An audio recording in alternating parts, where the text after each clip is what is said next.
right? That's all you needed was a post, and you could have got a loan. So back in '07, we went there. As crazy as this may sound, the loan officer told you what you made. All right, the loan officer told you what you made, and then from the loan officer telling you what you made, you just like okay, whatever. And we went to flip a house. We got inspired by flip those house shows. So I bought my first house at 24, and we did everything wrong in the book. We lost 7,000 apiece. I Wow. finished I finished college, and I moved to Charlotte in 2008. Like a month after we sold the house, I was gone. Moved to Charlotte, North Carolina. For those who don't know, Charlotte is the biggest banking city in the country. Well, was the number two biggest banking city at the time behind New York City. Now it's number three because Wells Fargo bought Wachovia, whatever. So I moved down here. I was in the call center, first job making $10 an hour, but Charlotte was cheap, so I bought a rental property. I bought one rental property, then I bought a '09. I bought a second rental property, and then they told me my debt to income was too high. Like my debt to income was too high, and it was like, "Yo, you Yeah. can't get any more properties." Now, in my mind, I'm thinking my real estate investing career is over. Now, um, I didn't know anything about wholesale. I didn't know anything about creative real estate. So I'm thinking Yeah. like, yo, damn, it's over because I was one of those know-it-alls, right? I knew everything when I was in my early 20s. I was vice president of the world working for $0. So with that being said, I had a sit down with my site director. You never tell your job about your dreams, but for whatever, I was young and dumb, and he was like, "Man, you should really read this book called Rich Dad Poor Dad." And I'm like, "Well, my life is headed to trash anyway. I might as well read. I might as well start reading." So I was 26. I started reading the book. Read the book Rich Dad Poor Dad, and I had to put the book down because something struck, and that thing that struck was I never ever learned about real estate before investing in real estate.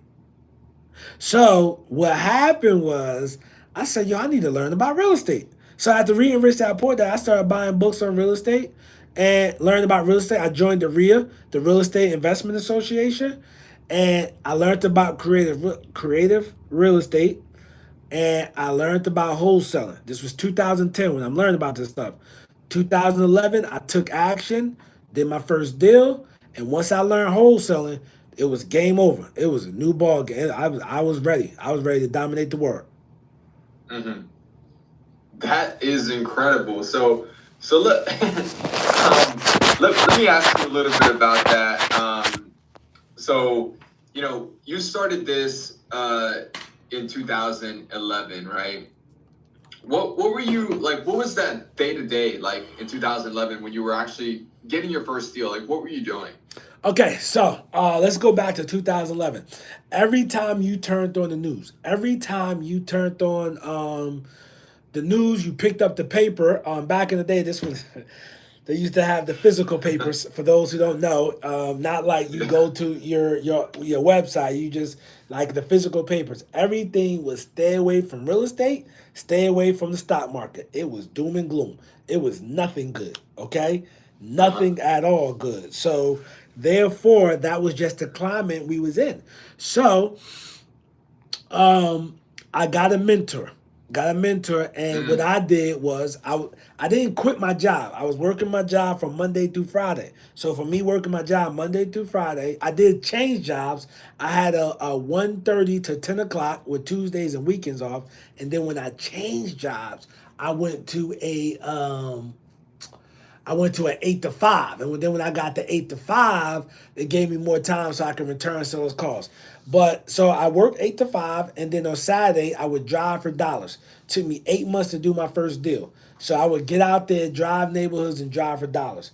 Now I'm in Charlotte, North Carolina. We had a bunch of hoods back then, low income, low middle class neighborhoods, etc. But you fast forward today, not so much due to gentrification, but back then it was full of them. So what we used to do was, what I used to do, I used to go to areas where there was more renters than homeowners, aka the hoods. Why did I target those neighborhoods? Because of you'll find burnt out landlords real fast in those neighborhoods. You'll find retired landlords real fast in those neighborhoods because they like, yo, I'm done with real estate. I had this property 20, 30 years. I can't write it off no more. Or hey, listen, I'm ready to exit the real estate game. I don't have the energy for me though that's anymore for it. Because that generation real estate investors, a lot of them were against property management and they would do everything themselves. So they would get burnt Hmm. out. So I would just get up Saturday morning, um, 7, 8, 9 o'clock, go out there and just write down addresses and then do my research and then write out a handwritten postcard. For writing out a handwritten postcard, I send them a postcard and hey, see what pops off. Yeah. Okay. Awesome. Wow. So you got a mentor, and then you started taking action. You started doing driving for dollars, sending out postcards, all this stuff. And what were your initial experiences like? Did you have any challenges that you were going through? That like in the initial steps that you know Hell you yeah. you I had challenges. My challenges were like, yo, I'm working. But fortunately, the best thing I did for me was self development. That was my first time doing self development, reading at 26 years old. This is coming from somebody in high school. I had a 1.8 GPA, so I wasn't doing anything but being cool and making sure everybody else got to class and dressing fly. You know, because if anybody from the hood know that you dress fly, and popularity means something, especially at that age. So, with that being said, Yeah. man, I had a 1.8 GPA. I cheated all through college, and so my challenges was like, man, like prior, like poor me, but the books were telling me not to use that poor me attitude because it doesn't get you anywhere. Everybody has it Right. hard. So Yeah. nobody cares you have a heart. Just get to the result. And looking at YouTube, looking at motivational speakers, at that time, E.T. the hip hop preacher was just coming around and just Hmm. blowing up. And then you had Les Brown. I would listen to a lot of Les Brown stuff, and look for Jim Rohn stuff, look for Tony Robbins stuff, etc., and just listen to that stuff, man, and put it in my mind. But my challenges were more so like mental than anything else. If you ask me, it was more so because it took me 8 months to get my first deal. I wanted to quit. The thing that kept me from quitting, I was working the job and there were people in there 10, because I'm still in my 20s at the time. People in there 10, 20 years, 30 years older than me that I knew I didn't want to be like. Yeah. And I knew if I stayed on that path where I was going to be because I go to work 40 hours a week and spend time with a bunch of people I don't want to be. You know what I'm saying? So it's like, all right, well, listen, let me just keep going. So my biggest challenge, I mean, fortunate I had the attitude to keep going. My biggest challenges were more so mental than anything else. Hmm. Yeah, yeah. And so you overcame that with personal development, right? You started reading books and listening to motivational speakers like Les Brown. That kind of removed these obstacles that you had, mentally in your mind. And once you got that, obviously you got your first deal.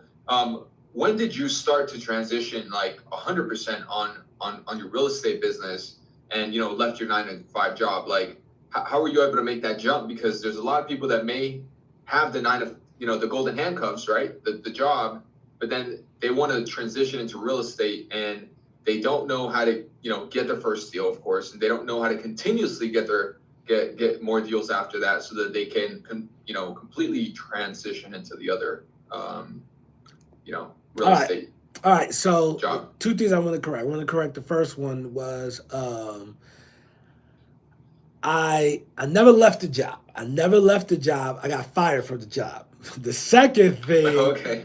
the second thing I want to hit was like I forgot what the second thing was, but I never left the job. I got fired, right? So that Yeah, cause I can't keep no job. You know what I mean? Especially back then. I was young. I couldn't keep no job. I didn't have the right attitude. They made the right decision for both people, both parties. So with Yeah. that being said, man. Oh, you said golden handcuffs. I never had a good job. My highest paying job was 38,000 a year. My best Yeah. year in real estate was like 1.8 or something like that. Um, that Wow. Look at that that. that's That's that's an that's impressive. yeah. Wow. Yeah, Like big that. difference, right? Big difference, right? Yeah. So Yeah. that was in the that was gross, 1.8 gross, but that was my best year in real estate, and that was and my highest paying job is 38K. So I never had a good job. So for me, leaving the job wasn't the worst thing that could happen for me. I wasn't sad. I was just like, yo, now it's time. Now it's time. It's now or never. A friend of mine, she told me, she said, Nasser, um, you can this I got fired at 29. And before I got fired, I knew I was gonna get fired. I was gonna find a write up, whatever. I knew I wasn't doing a good job. I'm not dumb, so um she's like, yo, listen, you can always go back and get another job, but you only gonna be 29 once. So therefore I was like, damn, you right. I was like, you know what? I had other job offers because I was applying to other jobs as a safety net, but I'm like, for what I'm doing this? Let me give this a try. And then I stepped out on faith. I got fired. I told them I need to go to my grandfather's funeral, and they told I need some time off, and I guess they was like, yo, you can stay with them, save all I care, because they fired me that same day, man. And 2 weeks later, I went to a real estate seminar in Dallas, Texas, and my life was changed forever after that. Oh yeah. Okay, that sounds incredible. So let's talk about what happened, like what changed in your life. What were your real estate activities afterwards, in order to continuously continue to get deals and all that and obviously make a living for yourself and then Consistent scale marketing, eventually. just consistent marketing. Back then, we was doing postcards, so I would just do my postcards consistently, and Okay, and I consist and I would get deals every month. absolutely. So you did your postcards and what kind of lists were you pulling? Did you have any kind of list you were pulling, or was that driving for dollars? Nah, Houses. back then, these were the lists that hit back then. It was code enforcement, boarded up homes list. Code enforcement list, for the people listening, that's the list that if somebody has tall grass and not cutting the grass, somebody has a hole in the roof, somebody has a broken window, well, the city will send them a letter, and basically, say, hey, you need to fix this window, you need to cut this grass, you got to fix that hole in your roof. um, and that I would go after those properties. I would go after boarded up homes. When somebody boards their home, um, they have to register that with the city, and we have that list online. Thirdly, I will go up to demolition houses. This is back in Hmm. the day when in Charlotte, back in the day, if the tax value, I'm sorry, if the repairs exceeded the tax value for the house, they will put it on the demo list. So, what does that mean? That means if they estimated $30,000 in repairs, but your tax value was only 20,000. They just gonna knock the house down. They gonna put you on the list to knock it down. If you don't respond, they gonna bring out they thing and just knock your joint down. So I will market to those people, and those three lists just kept me in business. Wow, amazing, amazing, amazing. That's incredible. So I guess let's talk about some of the things that you did. Talking to a seller, during those times. Were you able to like extract pain, or how were you able to present something that was attractive to them in order for them to make a deal with you? Can you Yes. All right. tell So us? in order, like during that time, what would I do, right? So I would just go through my question. I mean, of course, I knew about heart, but you're just talking, asking open-ended questions, and then from asking open-ended questions, talking, building that rapport. Um, I wasn't doing a lot of virtual back then, so you meeting with the seller, making offers, making soft offers, and sending out contracts. That's basically it was, for me back then. But I'm gonna tell you, it was a lot easier back then than it is now. Oh yeah. What makes you change? What makes you think things have changed? From back then to now, in terms of how easy it was to get the sellers to go on board with the sale, and all that. Real estate was affordable, and not only real estate was affordable, it wasn't nowhere near this amount of competition back then. And Yeah. I was the young guy back then, and I was just cleaning up. So, but it was nowhere near that competition. Like right now, you cold call somebody in Charlotte, somebody in Tampa, somebody in Nashville, somebody in Virginia Beach, somebody in Houston. Yeah, you're the ninth call that week, and Yeah. you're just like feeding their ego. They're like, well, the last guy said he'll give me 220. What are you gonna give me? And you like, damn, 220. Like, yo, why you ain't take that? And you just like Yeah. right, you just feeding their ego and etc. And with me, I tell them, man, you should have took that one because I'm not getting nowhere near that. So, Yeah. and you just want to make sure sellers are motivated, but it's a lot harder due to the competition and everybody that's in it. But for those who want to get in it, it's still room for you to eat. You still can get deals. The people are gonna say, "Hey, there's no sellers." Man, they've been saying that since I've been in the game. There's no good deals. They always say that, no matter the climate. Yeah. And when I got started, it was easier to find the sellers, harder to find the buyers. As crazy as that may seem. Now Mm. it's harder to find the sellers, easy to find the buyers. So, yeah, just keep that in mind. Yeah. Yeah. That makes sense. Yeah. That's an incredible change of things. Obviously, things have been marketed more now, and everybody knows about real estate now. Everybody. So yeah, yeah, exactly. So that's it. So let's just talk real quick. For the beginners that are listening, what kind of strategy do you recommend beginners to start? In order to get into the game and profit relatively quickly if possible. So that they can make some more money and continue doing it. Um, so can you repeat that question, please? Yeah, yeah. So what strategy do you recommend beginners get into nowadays? In order to make some money and then continue to doing the business. All right, so yeah, I mean, as far as me, man, I would say like I teach my students to cold call and text. Um, you know, Mhm. the pick up the right list and just stay consistent. So that's what I would recommend for somebody wanting to get in. You can still drive for dollars. If you're gonna drive for dollars, that still works. You just have to Yeah, stay consistent with it. Whatever you do, just stay consistent. That's the most important thing. Just stay consistent with it. yeah, yeah, absolutely. That's incredible.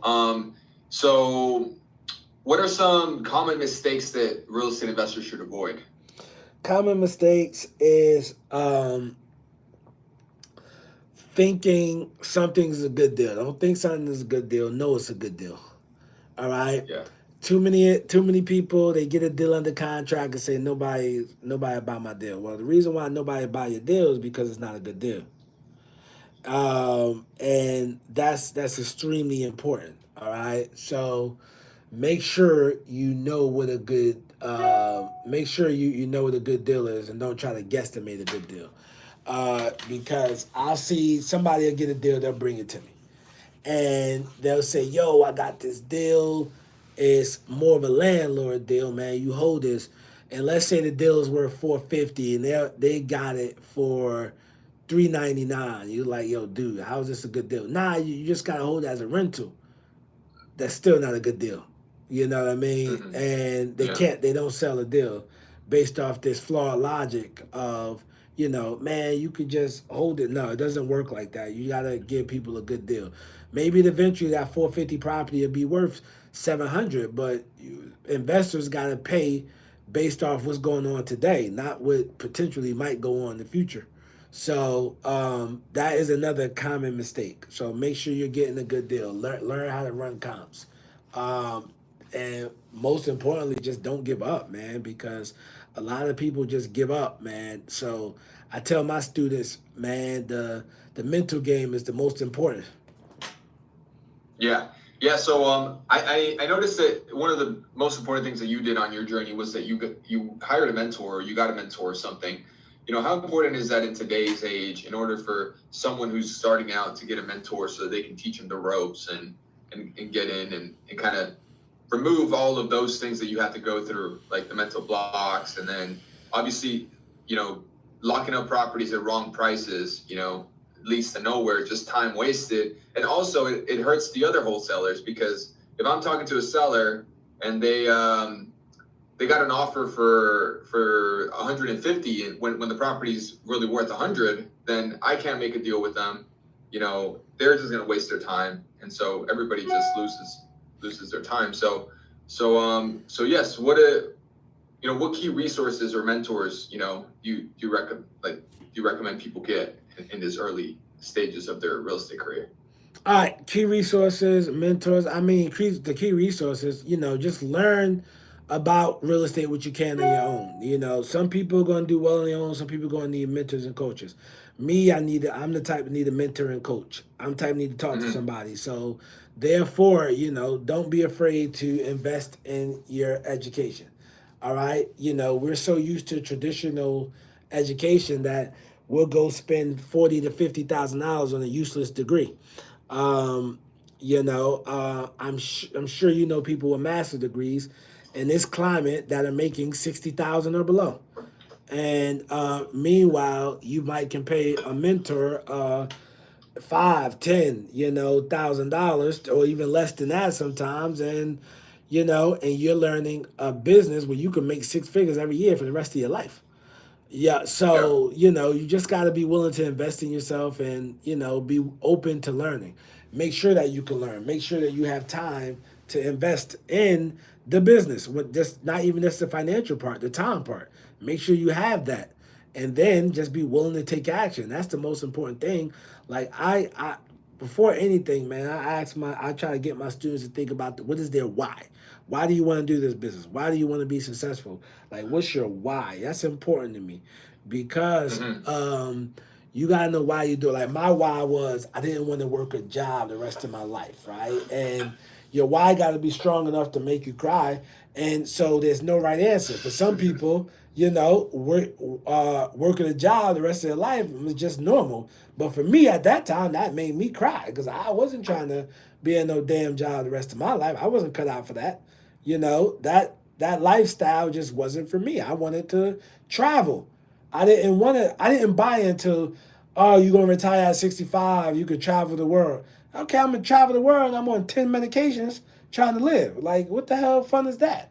You know what I'm saying? Yeah. So um I wanted to travel, when I wanted to travel, I wanted to enjoy my life. I wanted to buy the car I wanted to have. I didn't want to just be, oh, I gotta have this just cause that's just where I'm at right now. No, I wanted to have options. I wanted to live in a house Yeah. and make it look like the way I wanted to look and not just, oh, I can't fix it up like I want to. I didn't want to have all those excuses that everybody else had. I wanted to have the options. Yeah, absolutely. All right, so let's get into my favorite part of the interview. So obviously, you from humble beginnings, to now doing seven figures, obviously in a year, or having a seven-figure net worth. What did you do afterwards that was like, the incredible, that made the incredible difference in your life, that created the success you have now? What did I do in my life? Oh, now, when you say that, right? When you say what did I do, like in my journey, was I invested in myself. I joined the mastermind. I was paying 20K a year to be in this mastermind, and I joined that mastermind. I was in it for 3 years. I had local mentors, and then my local mentors they would tell me, "Hey, bro, you wholesaling, you minding somebody else's business, mind your own business." Make sure you keep these properties. Buy rentals here. Buy this. Hold it for the long term. Don't just sell everything. All right, do some flips. That's cool, but make sure you hold the property as well. So, that advice really helped me out a lot and really made it so that I've been able not to have a job in well over 10 years. You know. Yeah. Okay, gotcha. So you got mentors around you, and they helped you understand that you had to keep these properties. And then I know you got into flipping as well, and you maybe some even development is That's you correct. I'm know doing some. I did some building. I built in the past. I'm building now. That is correct. Yes. yeah. Yeah, so you kind of took some more strategies, you learned the game in some other, ways, they're higher level. That yeah. Absolutely. Because you want to have, as a real estate investor, all right, wholesaling is cool. You can make a lot of money from wholesaling, but wholesaling is a job, all right? But as a real Yeah. estate investor, you want multiple tools in your toolbox. You don't want to just approach every deal with every situation with a hammer. You want a screwdriver. You want some pliers. You want a ratchet set. So therefore, you want multiple tools in the toolbox. Some of these properties, man, you should not be wholesaling. If you got a property worth 300 and the seller's like, listen, I live 5 states away. I don't want nothing to do with the property. I ain't got time to fix up this house. You give me 100,000, I'm not taking no less than $100,000.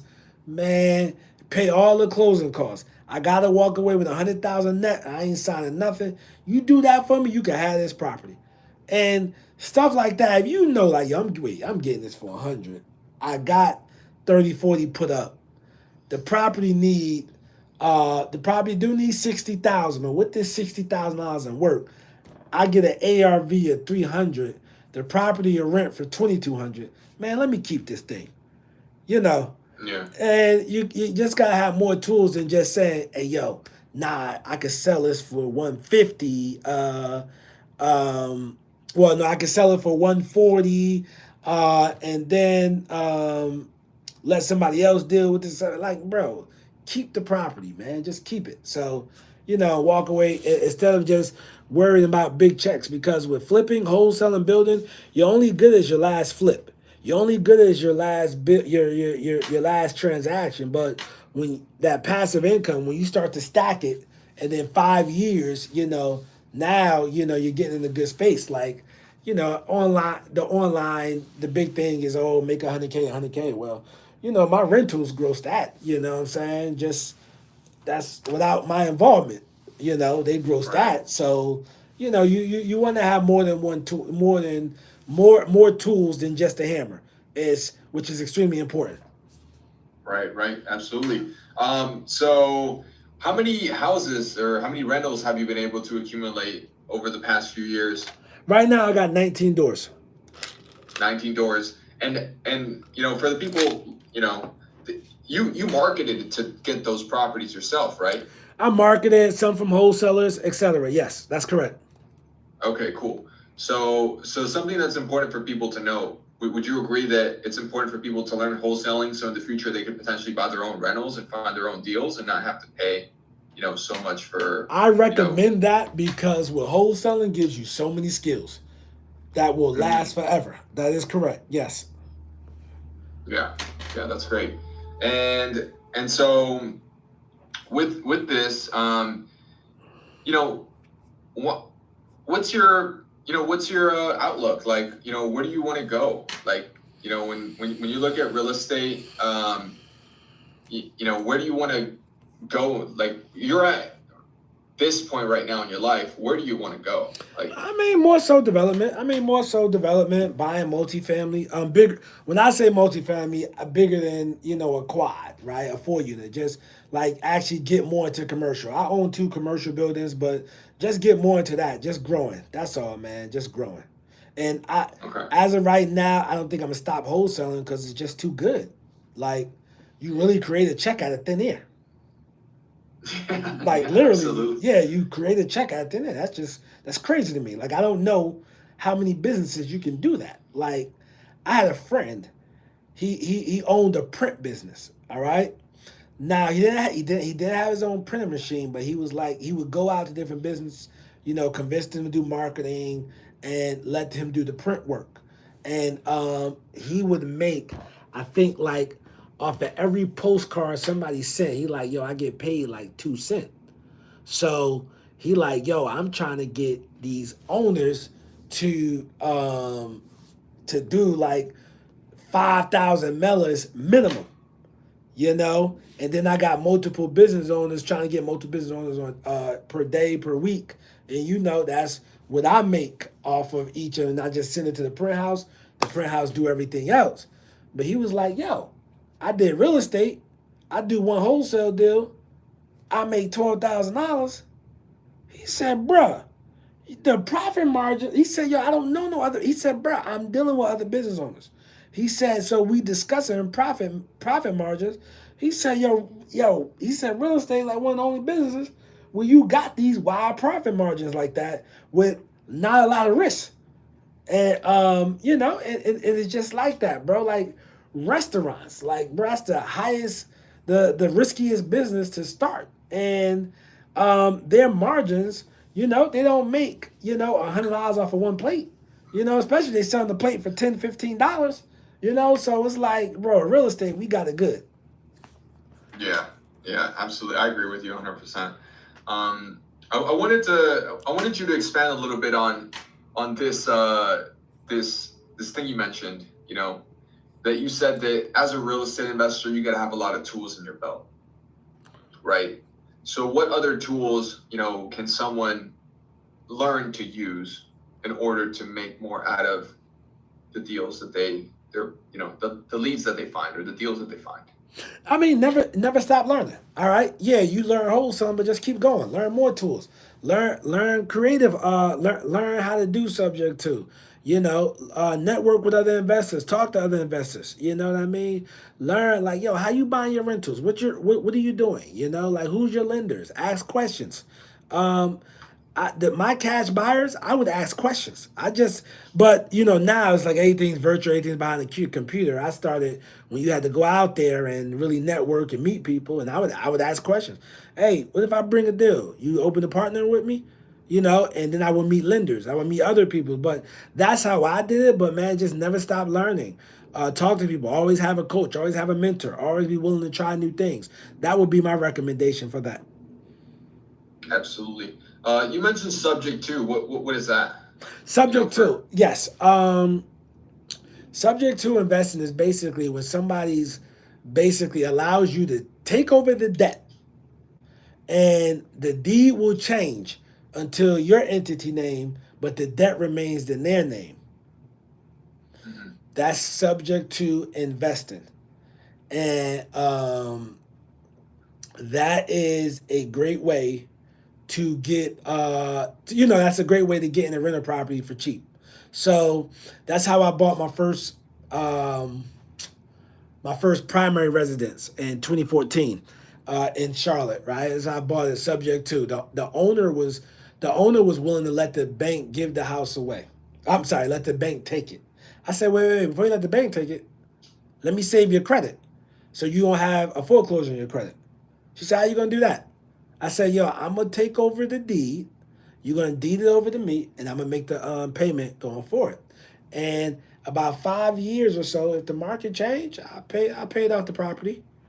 And the house was worth she owed 80,000 on the house. Built this 2014 house built in 2000, 3 bedroom, 2 bath, starter home. She owed Okay. 80,000, which was upside down at that time. So that should give you an idea, you young cats, the idea of the market back then. But Yeah. 80,000, working class neighborhood, not bad at all. Nobody hanging outside, nothing like that. And I'm like, all right, so I took over her payments were cheaper than my rent. Payments were like 500 and some change. So started making the payments, and after the 5 years, kept my word. Now the property's worth more. The property's worth like 100 something. I refinanced it, so now the debt is in my name. The debt is paid off on her name, and then 2020 I sold it. I walked away with 60,000 tax free. I created $60,000 tax free. Why did I create that 60,000 tax free? How? Because the IRS has a code. If you live in your primary residence for 2 years or longer, All right, for 2 years or longer, you're eligible for up to 250,000 tax free, 500,000 you married. So at that time, I walked away with 60K, and I moved into this house and fixed it all up the way I wanted to fix it up. But like, and with this house, I got like well over 100 plus K and like 150K plus in equity in this house. And the way this neighborhood is going, I want to stay to see what happens, and eventually when I cash out, man, it hopefully it'll be tax free, or I might just hold it as a rental. But you want to put yourself in a situation whereas you're moving strategically, and you have good options. You just don't want to buy a house. You want to buy a good deal. All right, that's Mhm. extremely important. That makes a lot of sense. So that's incredible. And wow, that's incredible. So I really enjoyed this, episode with you. You have any parting words, to the listeners that that are in this from a similar background, looking to break into real estate, something like that. Yeah, let me plug myself in, man. Make sure you follow me, Real Estate Doru, all platforms. Real Estate Doru. I'm not a guru. I'm a Doru because I actually do this business. Doru. So yeah, that's my most active Instagram, YouTube, on TikTok, on Facebook, etc. Just Real Estate Doru. Make sure you follow me, man. But my parting words is just, you know, find out what it is you want to do, where you want to go, and just take action. The most important thing is take action. Believe me, there's a lot of people that I run into that say, yo, man, I've been seeing you around town. I hear people talking about you. I see you on the internet. And I tell people, man, I was right there when he was new and got started. I had so much going on, just never could get started. And now everything is expensive, etc. But they never took action. We were in the same room, getting the same information, just that I took action with it. So it's extremely important to take action and do what you need to do. Absolutely. Thank you, guys. Thank you, Nazar. I really appreciate you. And yeah, guys, check them out at the Real Estate Guru. And if you like this episode, please go to his Instagram profile, comment, "Hey, I saw your podcast with Julian. I really liked it," and send him a message if you liked it. Tell him what you liked about it. So yeah, I really appreciate it, Nas, and I hope you come back again soon. Hopefully, update us when you get to 8 figures. That'd be great. All right, And then Julian. Yeah, man, I look forward to staying connected with you. thank you, brother. All right, All thank you. right. Have a good day. All right.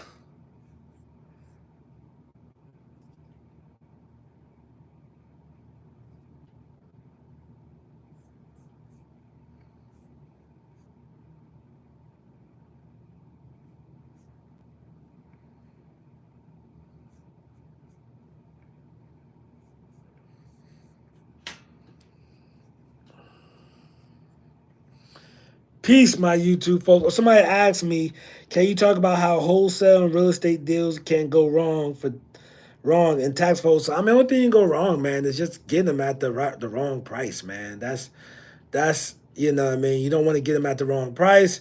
Tax for wholesalers. You definitely want to your tax as ordinary income. Please talk to your accountant. But make sure, do me a favor, make sure that you put money up for taxes. That's extremely important because IRS want theirs rain, sleet, hell, snow. All right, guys, I'm signing off.